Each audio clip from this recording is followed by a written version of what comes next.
What's up mga kabady?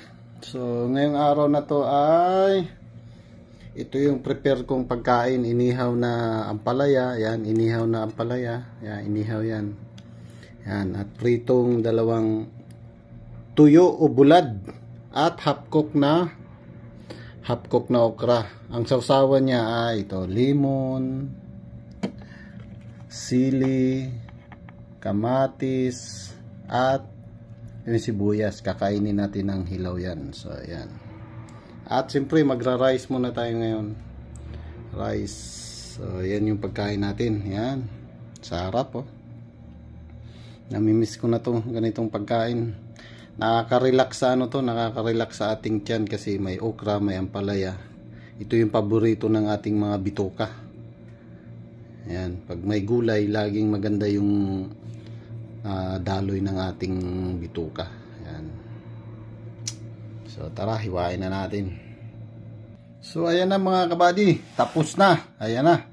Kainan na. Ayan na yung sawsawa natin. At siyempre, yan yung paboritong pangsawsaw dyan, tulad nyan, ampalaya. Diba? O diba? Ganyan lang.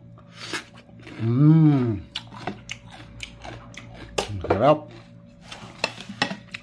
Happy tummy na naman tayo. Ayan. Ang nagdala ng pampaalat yan, itong patis. Yan. Diba? Kanin. At itong okra.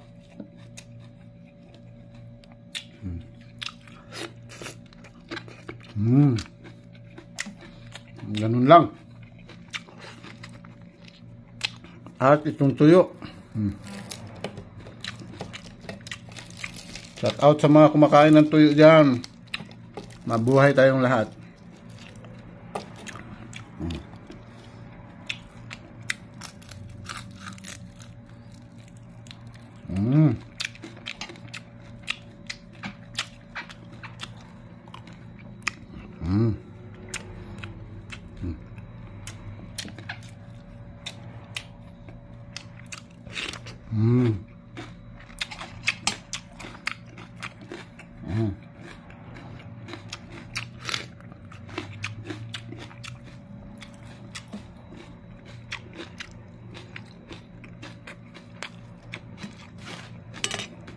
So, ganyan lang pagkain dito. Masarap na.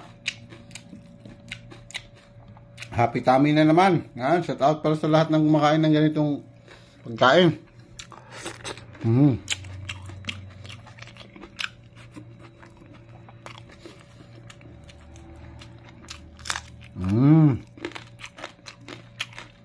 Ang lutong ng tuyo.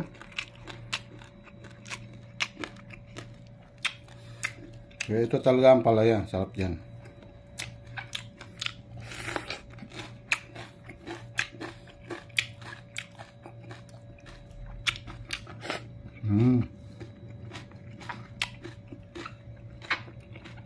Bye-bye!